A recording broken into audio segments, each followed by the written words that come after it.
registros que eu reconheci, compêndio de todas as leis que eu quebrei e os pecados que cometi.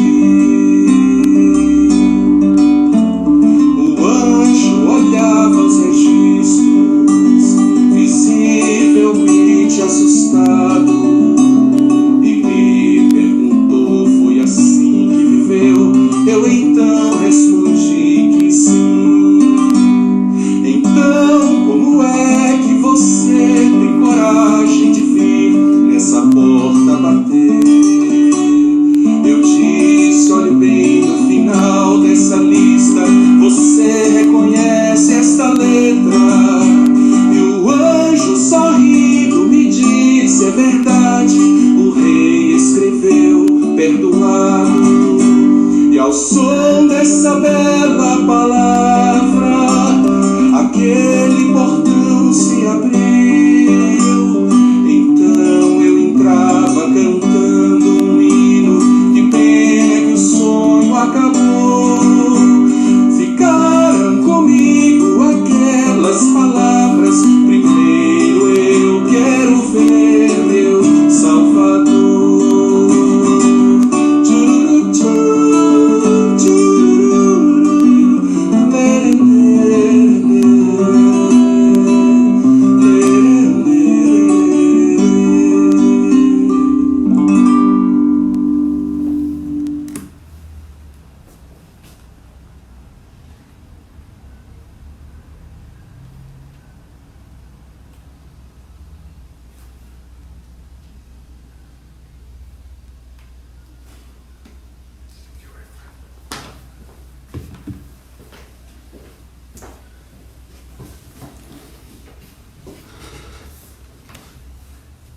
Bom dia, irmãos, que a graça e a paz de nosso Senhor e Salvador Jesus Cristo esteja com os irmãos. Irmãos, vamos dar início à nossa escola bíblica dominical. Nós queremos, como sempre, lembrar dos aniversariantes da semana. Dia 27, aniversário de casamento de Marcela e Elienay. Também no dia 27, amanhã, aniversário do nosso presbítero Edson, nosso querido presbítero Edson. No dia 28, da nossa irmã Penha, um exemplo de piedade na nossa igreja. Dia 1º, Isabel, esposa do nosso presbítero Pedro. Ela está lá na roça, hein? Liga para ela, passa uma mensagem, faça uma oração. Dia 1º também tem nosso irmão Zé Gomes. Nasceu no dia do trabalho. E o adolescente Felipe, filho de Roseli.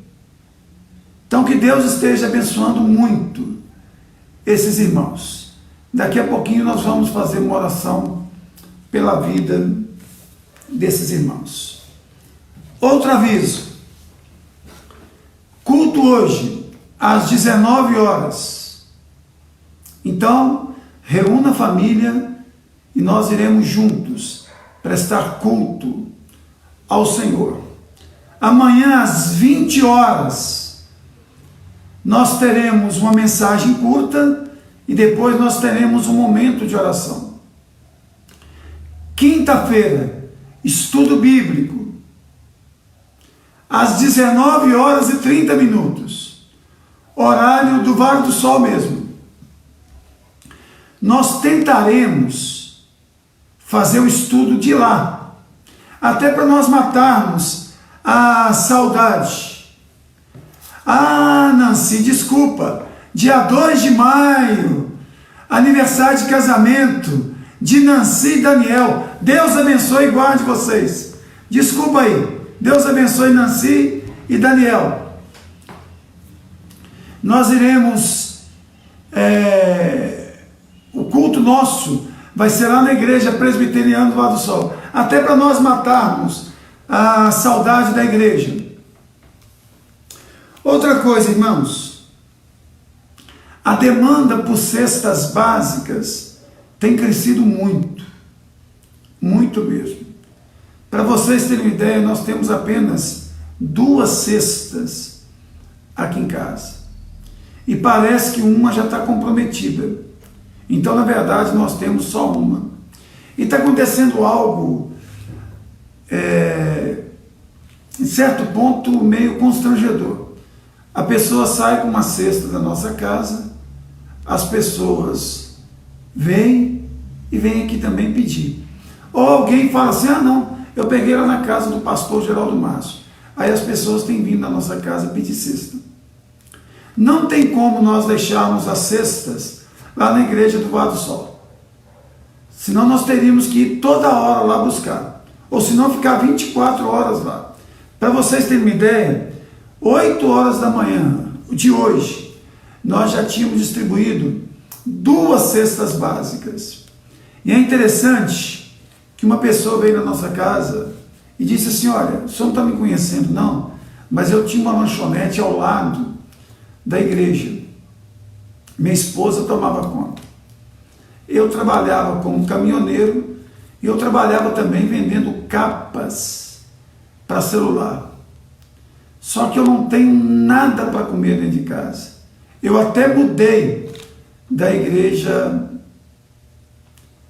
eu até mudei lá do bairro do Vale do Sol, que é mais caro, mudei para um bairro mais simples da cidade.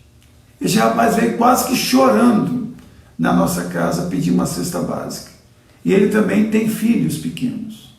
Então a demanda tem sido muito grande. Então, se você puder, peça para entregar na nossa casa a cesta. Tá bom? Peça para entregar aqui. Eu queria até ler um texto com vocês, palavras de Jesus. Porque tive fome e me destes de comer. Tive sede e me destes de beber. Era forasteiro e me hospedastes. Estava nu e me vestistes. Enfermo e me visitastes. Preso e foste ver-me. Então perguntarão justos: Senhor, quando foi que te vimos com fome e te demos de comer? Ou com sede e te demos de beber? Aí Jesus responde: todas as vezes que fizestes a um desses pequeninos, a mim fizestes. Então, irmãos, em tempo de pandemia, de crise financeira, não basta apenas orar, jejuar. Nós também temos que agir. Nós temos que contribuir também. Então, por gentileza, se você puder, em nome de Jesus, se você puder, nos ajude, tá bom? Para que nós possamos suprir as demandas. Tá beleza? Eu queria que você abrisse a sua Bíblia aí em Apocalipse, capítulo de número 3. Do verso 14 a 22.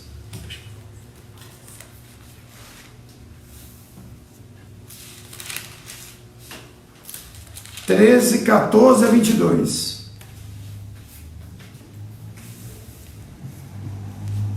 Já está com a sua Bíblia aberta? Agora nós estaremos orando pelos aniversariantes da semana.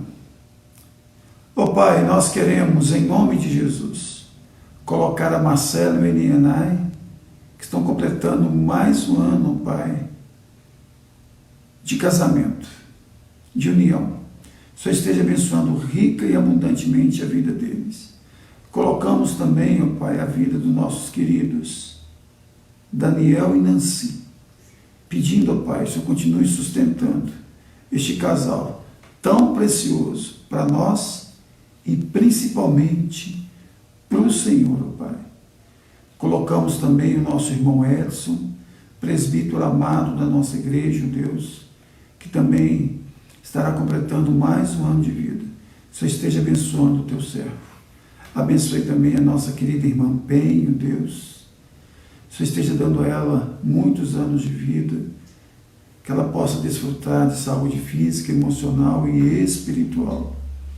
Abençoe também a tua serva Isabel, irmã amado, Deus. O Senhor esteja sustentando a tua serva, como o Senhor tem feito ao longo dos anos, ó Pai. E que ela possa também, ó Pai, gozar de saúde física, mental e espiritual. Nosso irmão Zé Gomes, ó Pai, querido irmão da nossa igreja, o Senhor esteja abençoando também por mais um ano de vida. O Senhor concede ao teu servo. Abençoe também o Felipe, teu servo, ó Deus. Abençoe muito, muito, muito a vida dele, ó Deus. É a nossa oração. Em nome de Jesus, teu Filho, nosso Senhor.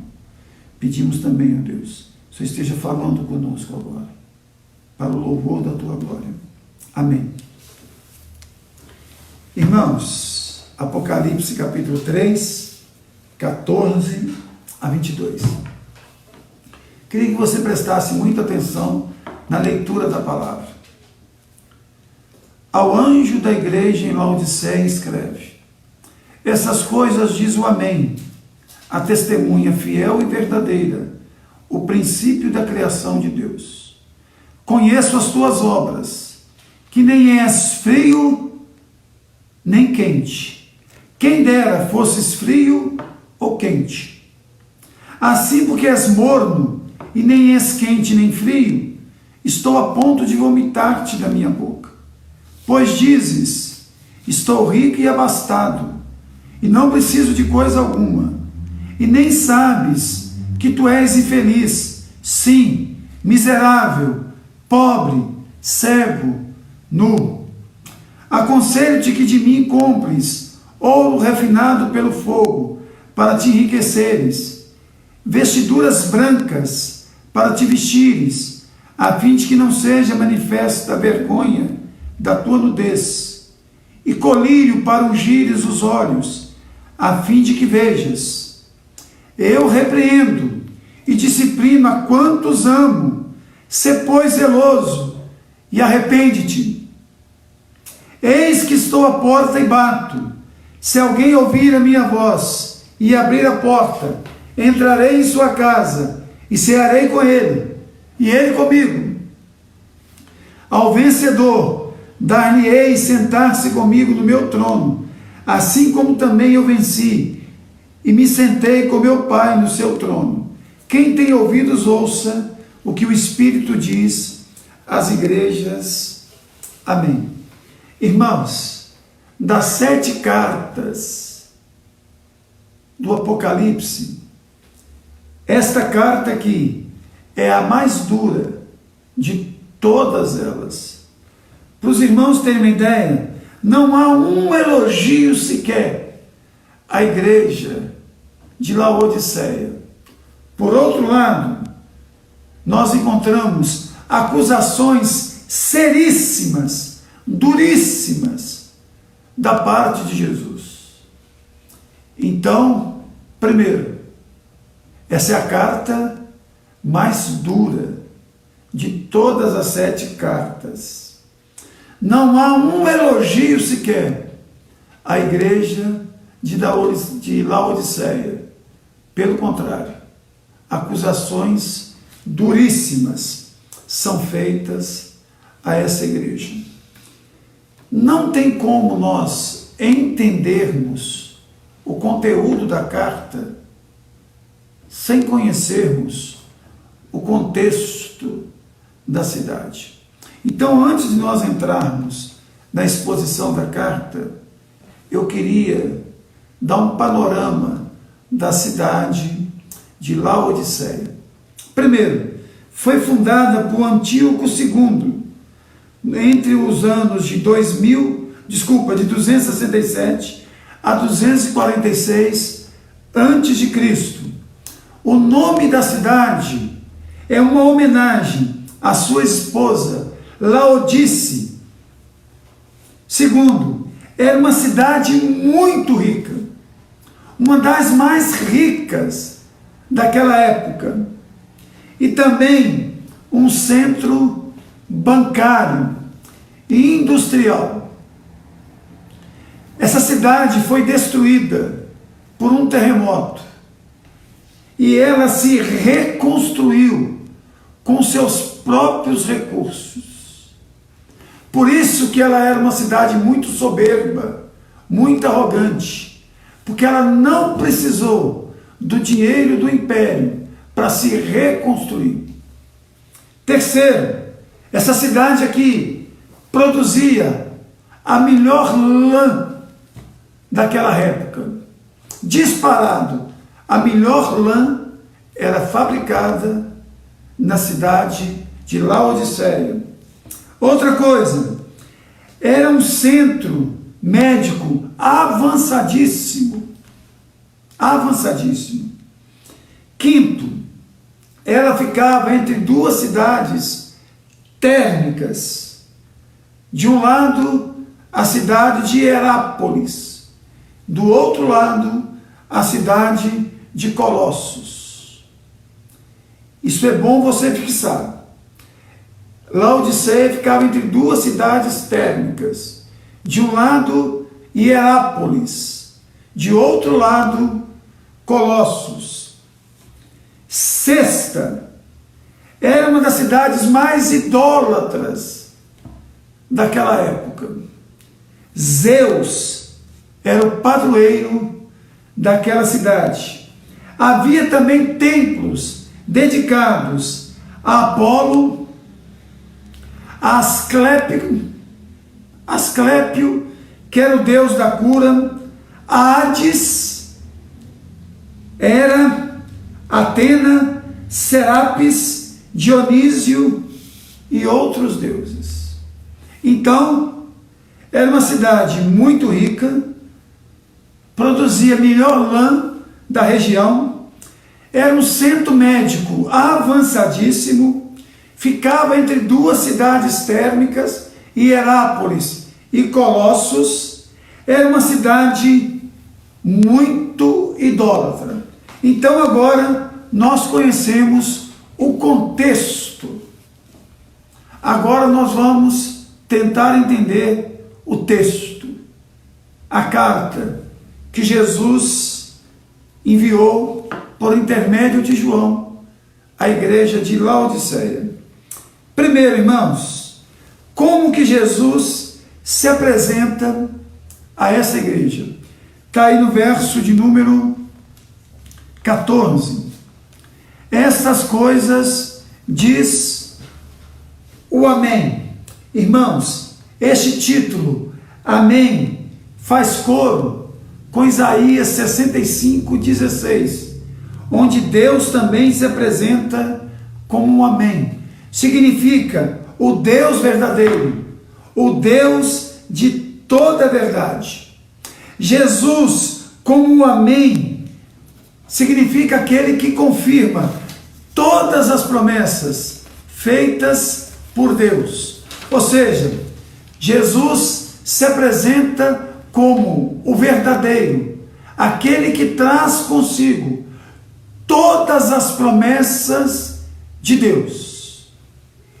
Segundo, ele apresenta aí também como a testemunha fiel e verdadeira.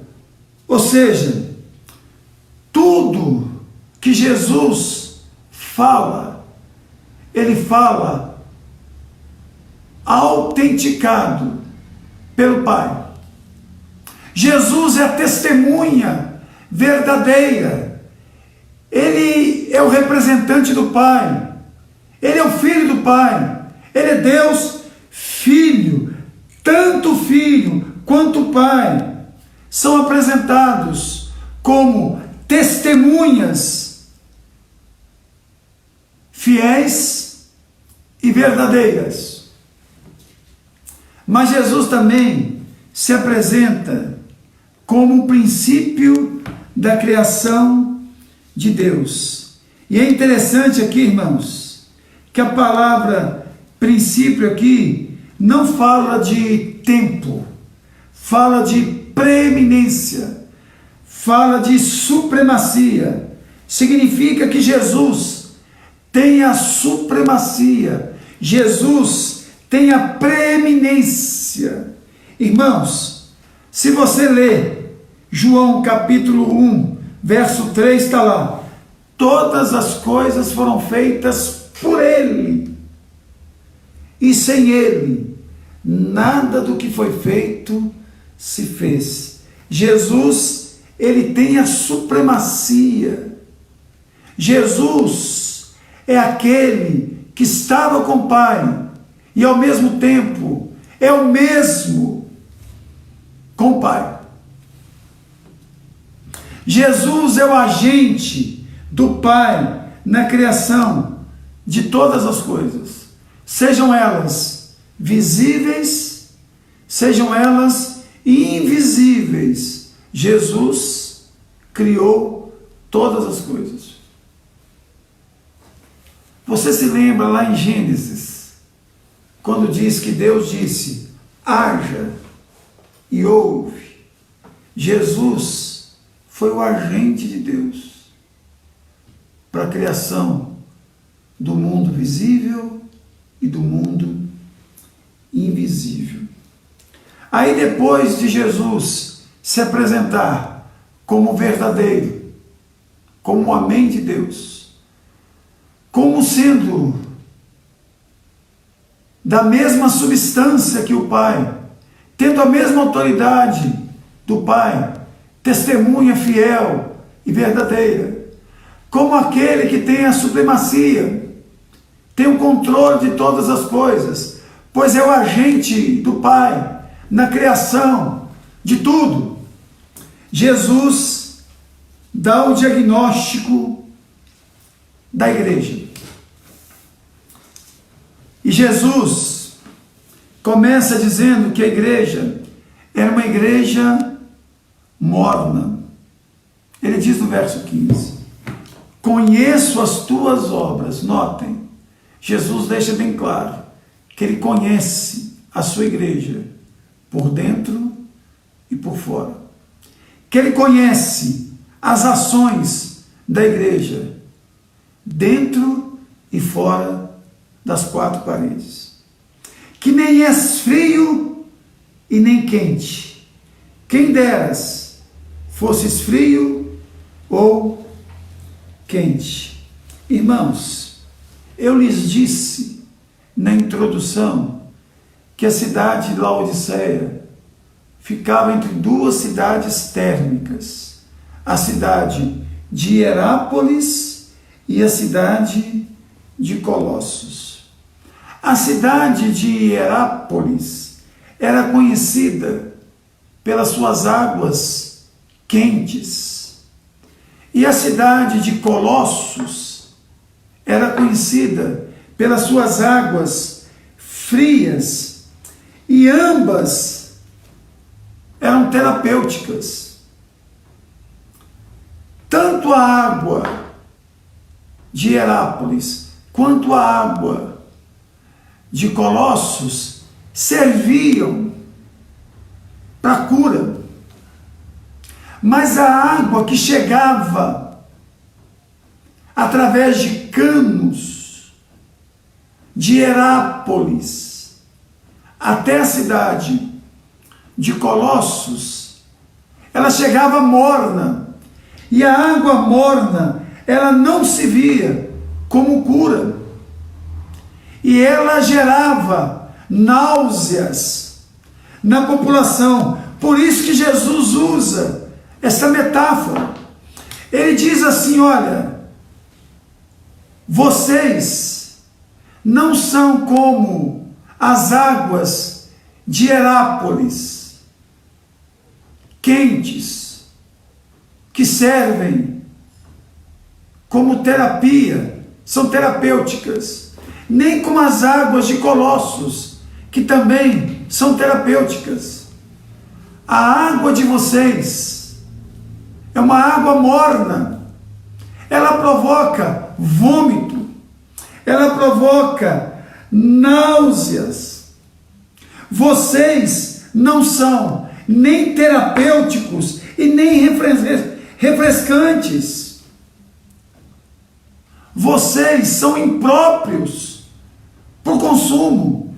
Esta palavra aqui é duríssima, duríssima.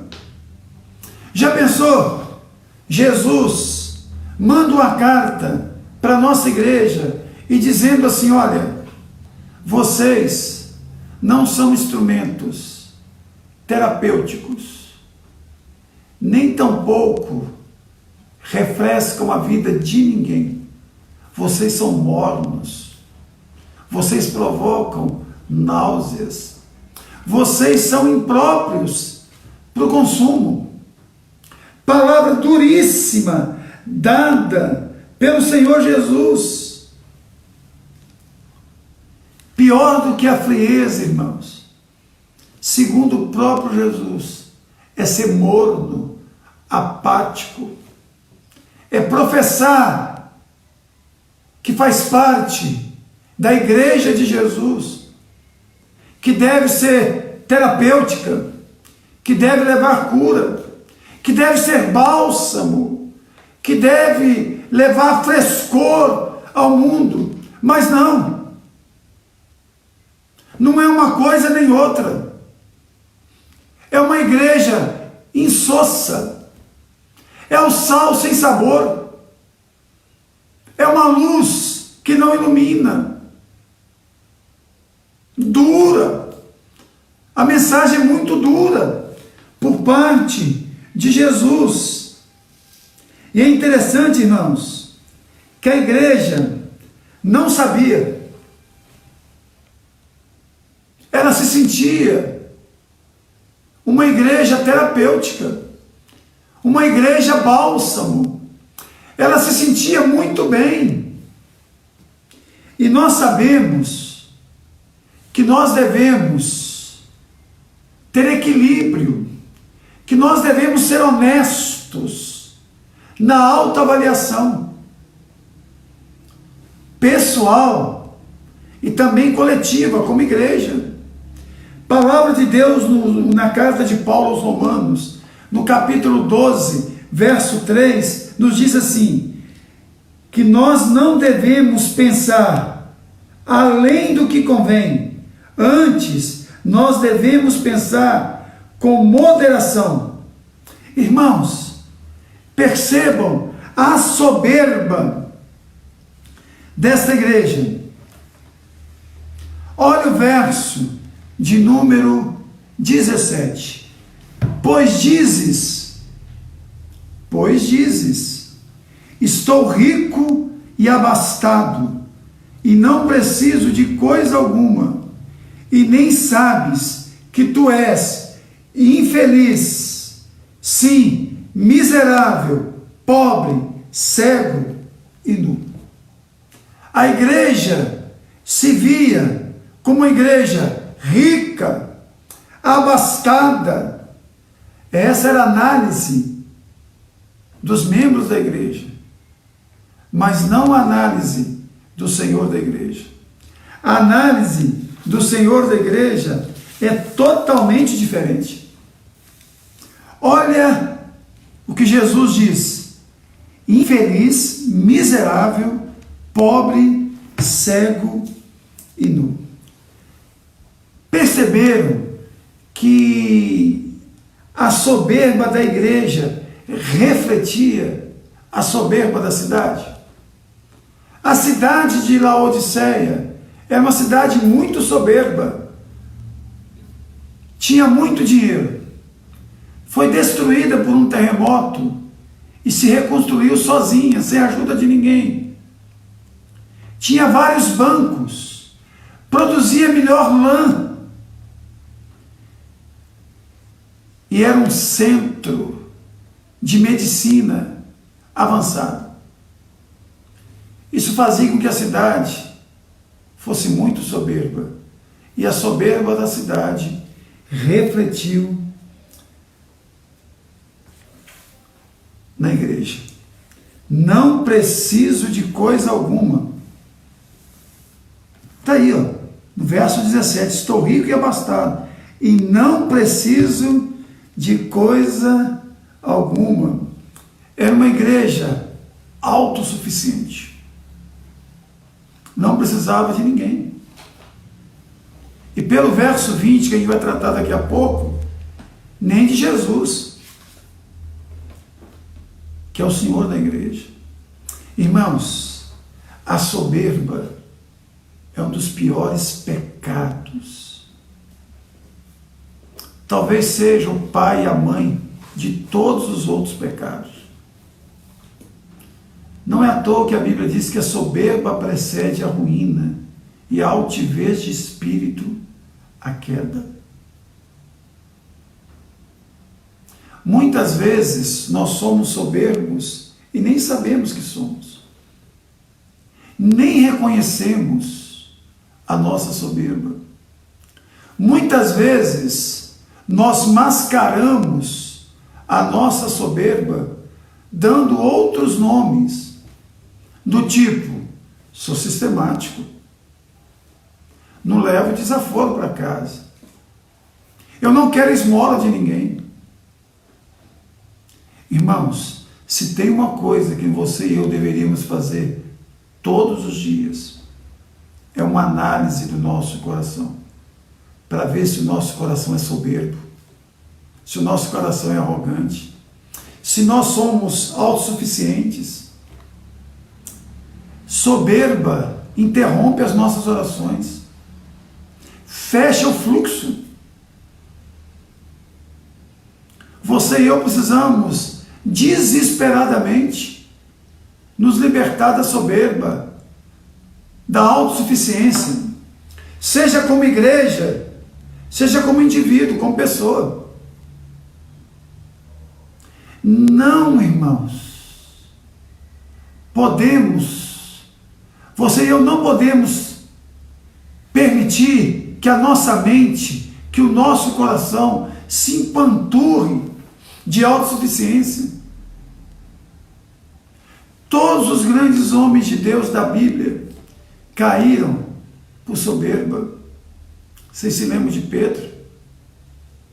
Senhor, ainda que todos os demais discípulos te neguem, eu jamais o farei. Eu jamais o farei. E diz que depois todos os discípulos disseram a mesma coisa. Ali, irmãos, a sentença de Jesus. Vou repetir de novo. Tu és infeliz, miserável, pobre, cego e nu. Irmãos, para aqueles que pensam que Jesus era um light, que Jesus nunca foi duro, olha o texto aqui, mostrando que Jesus também duro, pregou mensagens duríssimas, sepulcro caiado. E aqui Jesus está sendo extremamente duro com a igreja de Laodiceia. Ele está dizendo o seguinte: primeiro, a igreja é pobre, apesar de viver no centro rico. Vocês têm riquezas, mas a riqueza de vocês é apenas material. Segundo, a igreja é cega, apesar de viver em um excelente centro de medicina. A igreja está nua, apesar de produzir a melhor lã do mundo. Por isso, vocês são infelizes. Perceberam? A igreja era pobre, apesar de ter dinheiro. A igreja era cega, apesar de viver no maior centro de medicina daqueles dias. A igreja estava nua, apesar de produzir a melhor lã daqueles dias. Aí a síntese de Jesus é essa: vocês são infelizes. Irmãos, deixa eu dizer uma coisa para você. A felicidade da igreja não está no que ela tem, mas naquilo que ela é diante do Senhor.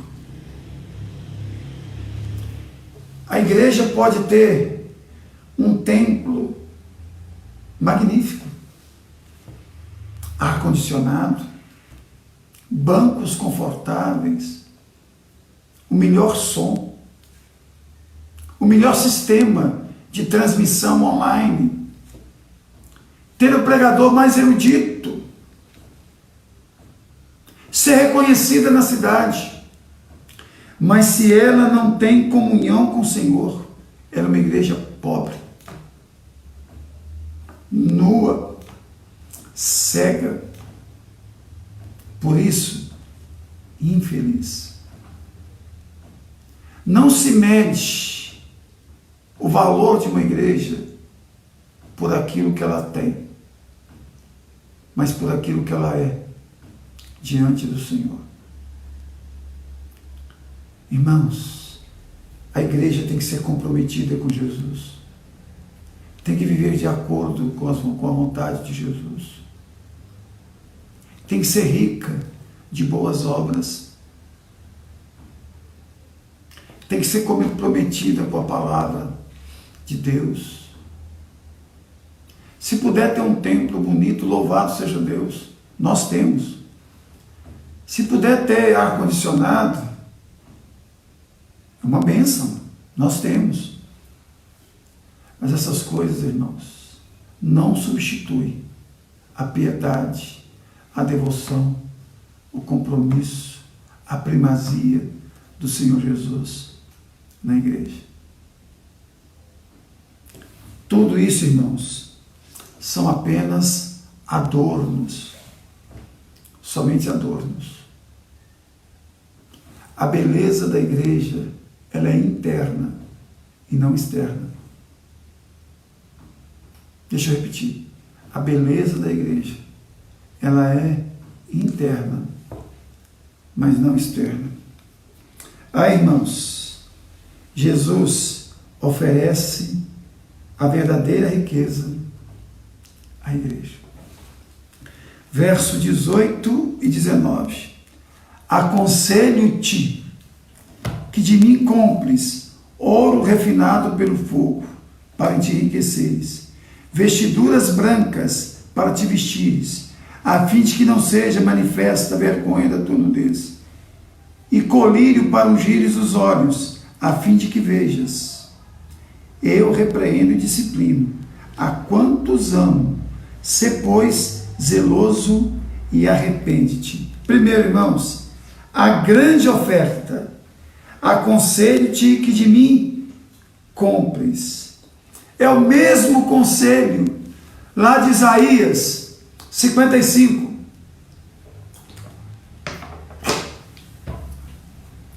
E lá em Isaías também que Deus se apresenta como um amém. Da mesma forma que Jesus se apresentou aqui. De mim, notem que Jesus é enfático. Aconselho-te que de mim compres. Ou seja, não há outro lugar onde a igreja possa buscar as suas riquezas, a não ser no Senhor Jesus. Jesus, vou repetir, é enfático. De mim. Em qualquer outro lugar que você e eu buscarmos riqueza para a nossa vida espiritual, para a nossa igreja, é idolatria. É idolatria. E ele diz que só ele pode dar ouro e ouro puro, ouro e ouro genuíno. Ou seja, as outras fontes, elas são enganosas. Elas prometem, mas não cumprem. Jesus é aquele que promete e cumpre. Irmãos, o que Jesus está oferecendo? Primeiro, riqueza divina para a pobreza espiritual.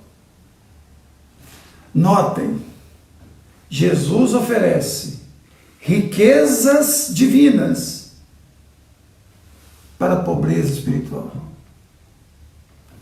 E aqui, irmãos, é a salvação que nos torna espiritualmente ricos. Não é a prosperidade financeira. Se Deus quiser dar, Ele é Deus. Ele é dono do ouro e da prata. Mas se Ele não der, nós já recebemos, irmãos, a maior de todas as riquezas, que é a salvação da nossa alma, o dom da vida eterna. Segundo, vestes de justiça para a nossa pecaminosidade. Irmãos, nudez na Bíblia é símbolo de juízo. Juízo pesado de Deus. Vergonha indica desgraça e merecimento de juízo. Mas Jesus oferece o seu manto. O manto de Jesus foi a sua morte, ou é a sua morte, lá na cruz, para cobrir os nossos pecados. Ele está oferecendo para a igreja de Laodiceia vestes de justiça, que nada mais é do que o ministério de Jesus. Sua vida, sua morte, seu sepultamento, sua ressurreição e sua mediação.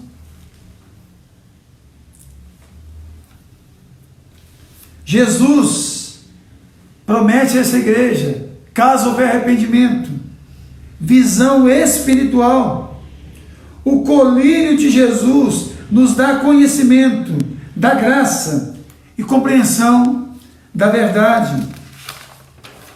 Irmãos, quando nós experimentamos este colírio da graça divina, quando os nossos olhos são desvendados, nós conseguimos contemplar a graça de Deus, a bondade de Deus, a misericórdia de Deus na nossa vida.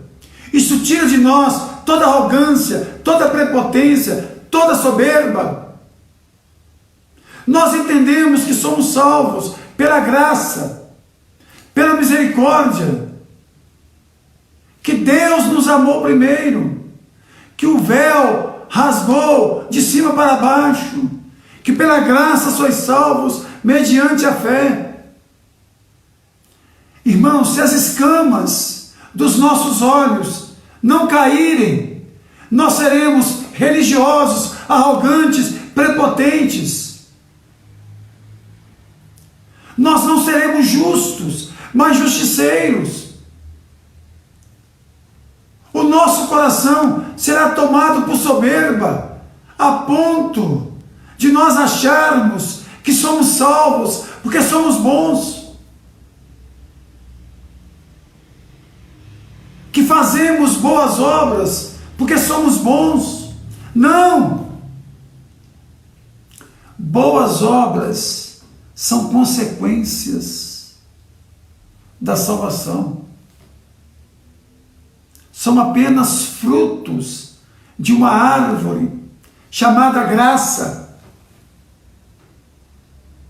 Nós temos que ter cuidado, irmãos, porque a religião, ela fabrica soberba.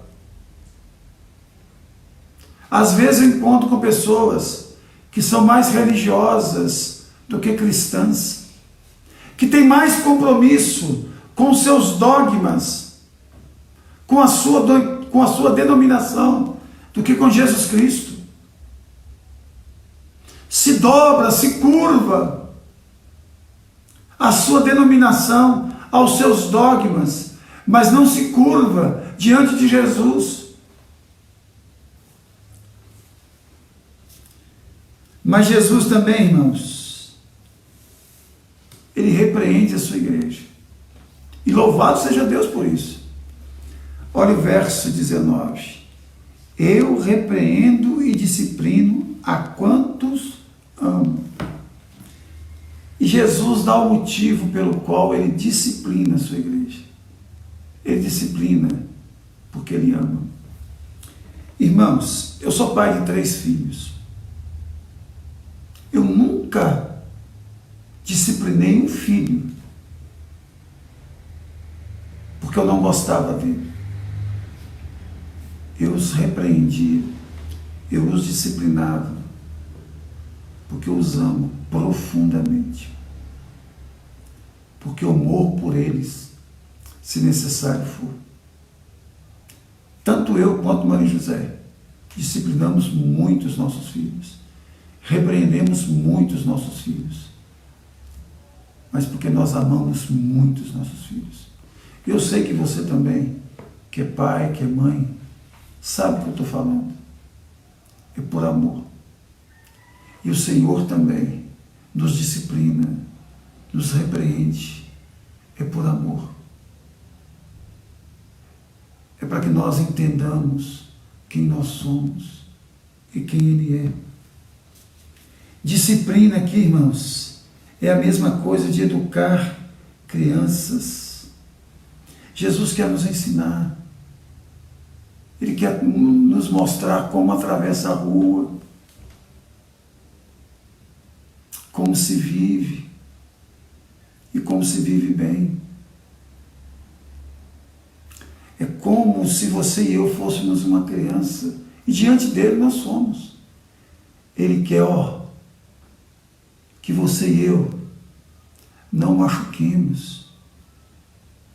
Deixa eu dar um exemplo simples aqui. Quase todos nós já levamos um tapinha da nossa mãe ou do nosso pai, porque nós íamos lá no fogão puxar a alça da panela.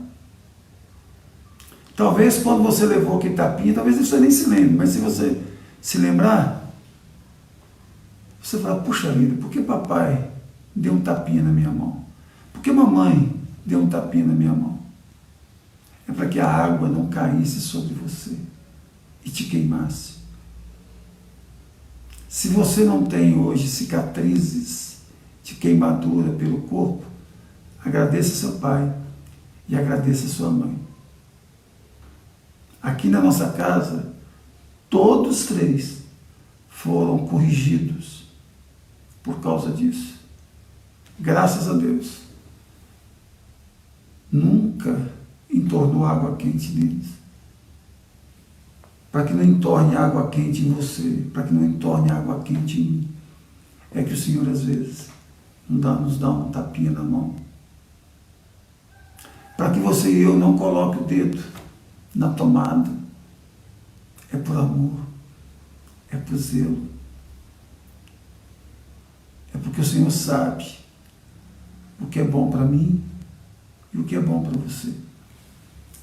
Mas diz o texto que o Senhor também diz que é por zelo que Ele nos corrige. Olha a segunda parte do verso 19.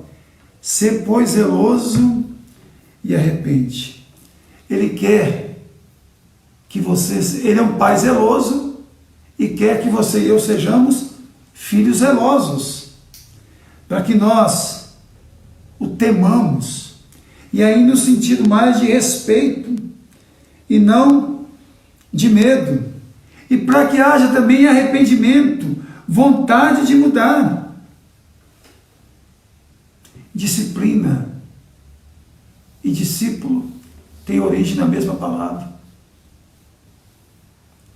Disciplina é para discípulo. Se você não quer ser disciplinado por Deus, você deveria rever a sua vida. Talvez você não seja discípulo dele. E diz mais, eu repreendo. Ele declara culpado. Você como culpado. Está dizendo, olha, você é culpado. E cabe a você e a mim aceitar a admoestação do Senhor com humildade. Dizer assim, sou culpado sim. Estou errado sim. Aceito a repreensão. Qual que é o ministério do Espírito Santo? Qual que é o ministério do Espírito Santo? Nos conscientizar do pecado, do juízo e da justiça. Leia depois em sua casa, João capítulo 16, verso 8.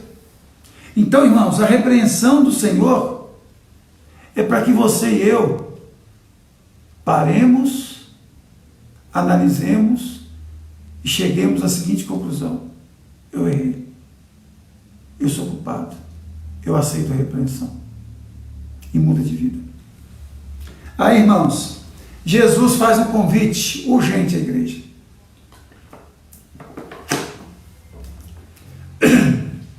Verso 20. Desculpe. Eis que estou à porta e bato. Se alguém ouvir a minha voz e abrir a porta, entrarei em sua casa, cearei com ele e ele comigo.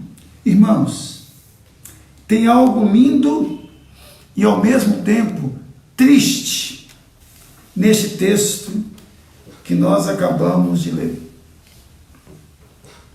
O que tem de triste nesse texto é que Jesus está batendo na porta.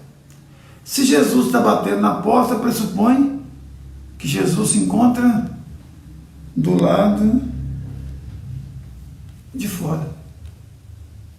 Perceberam? A igreja do Senhor deixa o Senhor do lado de fora. Que coisa triste, que coisa horrorosa. Jesus estava do lado de fora, irmãos. Falava-se de Jesus, cantava-se sobre Jesus, mas não tinha presença de Jesus na igreja. Jesus continua batendo na porta da sua igreja até hoje. Talvez coletivamente, talvez aí, individualmente. Como? Através de um sermão, de um hino, de uma doença, de um acidente, de uma pandemia. Pouca gente está falando da pandemia como juízo de Deus. Eu acredito que é juízo de Deus, sim. O ser humano está muito soberbo. Eu já falei para os irmãos que tem um tripé. A trindade mundana nunca foi tão evocada como nos dias de hoje. A trindade mundana: ciência,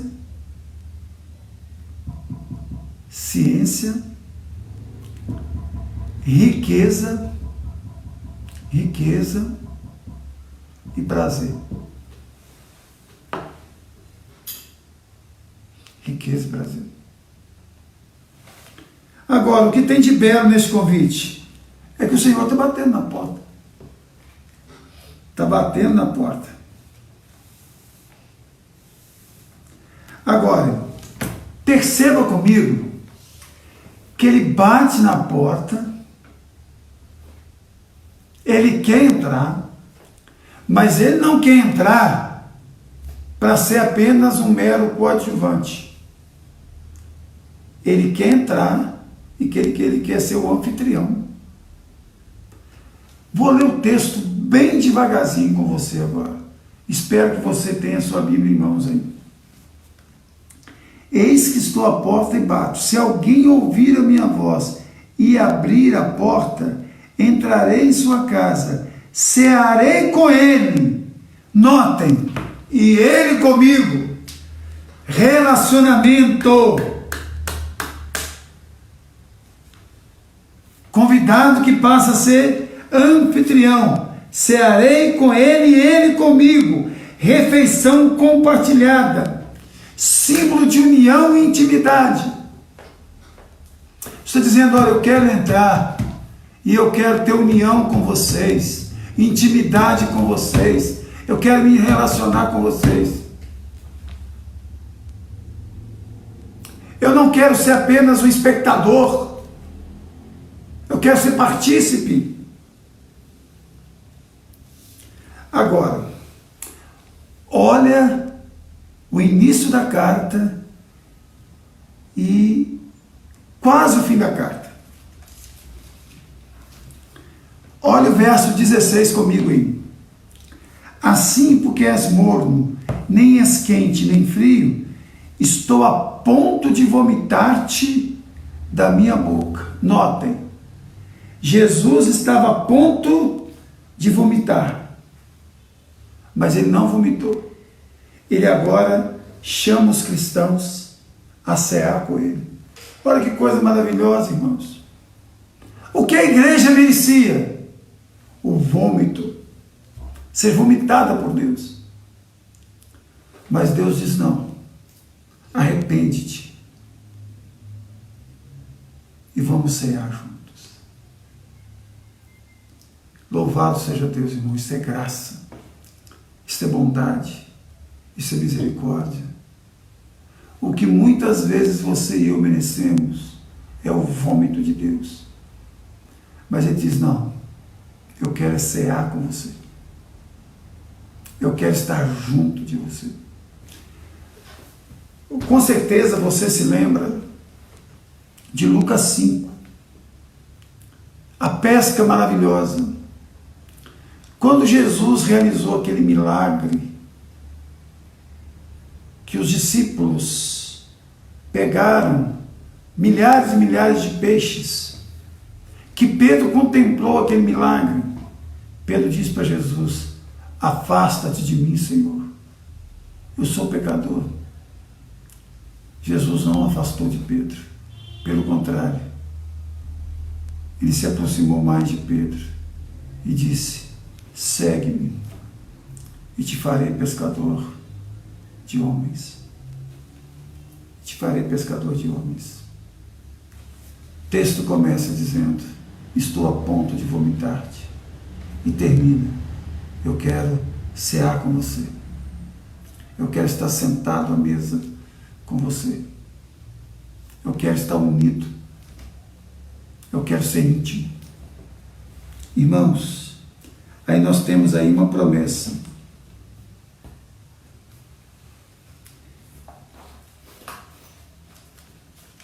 Verso 21 e 22. 21. Ao vencedor dar-lhe-ei sentar-se comigo no meu trono, assim como também eu venci e me sentei com meu Pai no seu trono. Irmãos, onde está fiada esta promessa? Onde nós podemos crer nessa promessa? Qual base nós temos para acreditar nessa promessa de Jesus?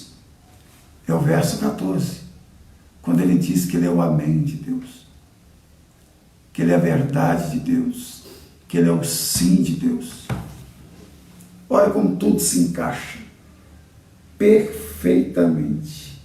A Bíblia é um livro extraordinário, irmãos. Tudo faz sentido. Perceberam como que o texto faz sentido com o contexto? Jesus olha a cidade e prega o sermão. Que coisa divina! E notem, é uma promessa para todo sempre. Assim como eu também venci e me sentei com meu Pai no seu trono. Aí, irmãos, da mesma forma que ele termina todas as outras cartas, ele termina essa. Quem tem ouvidos, ouça o que o Espírito diz às igrejas. Irmãos, quem tem ouvidos, ouça. Deixa eu dizer uma coisa para você e para mim. Sempre para você e para mim. Não basta nós ouvirmos a palavra de Deus. Nós temos que obedecê-la. Não basta apenas nós entendermos a palavra. Nós temos que atender a palavra. Não adianta, irmãos, nós ouvirmos o diagnóstico de Jesus a respeito da nossa vida, da nossa igreja, da nossa comunidade de fé. Nós temos que nos arrepender. Nós temos que colocar a boca no pó. Nós temos que nos voltar para o Senhor. nós temos que abrir a porta. Nós temos que desfrutar da intimidade, da comunhão com o Senhor. Pense nisso, meu irmão. Eu não sei como está o seu coração. E você também não sabe como está o meu. Mas não importa. O Senhor sabe como se encontra o meu coração, o seu coração. E cabe a nós, de forma individual e também de forma coletiva como igreja, pararmos e pensarmos: meu Deus, será que eu não estou como os crentes de Laodiceia? Não preciso de coisa alguma. Será que eu sou cego, miserável, pobre, nu, por isso infeliz? Não sei. A avaliação é sua, é minha, é nossa. O que eu quero agora é apenas convidar você para que você curve a sua cabeça agora, aonde você estiver. Feche os seus olhos e nós vamos orar juntos, irmãos. Juntos.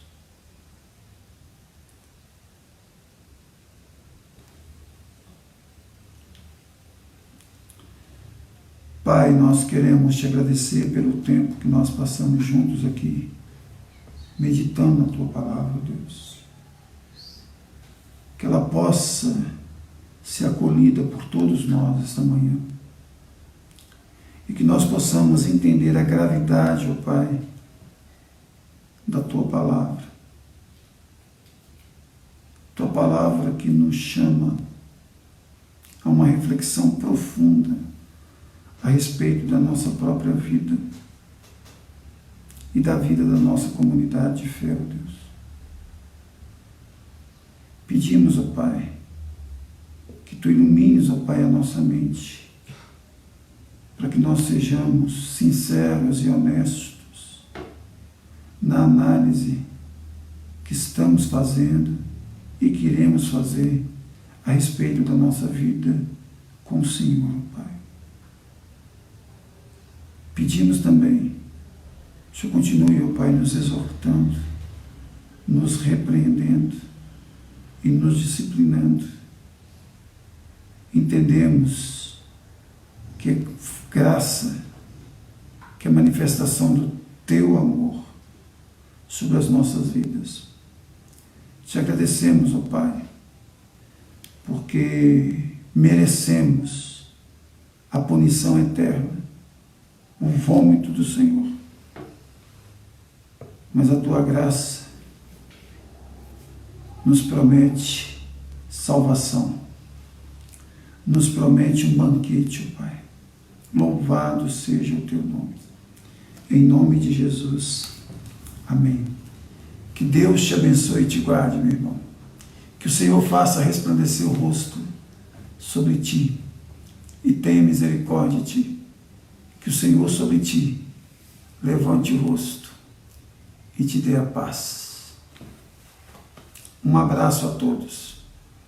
E de coração, Maria José e eu estamos morrendo de saudades de vocês. Vocês são preciosos demais para nós. Agora, deixa eu dizer uma coisa.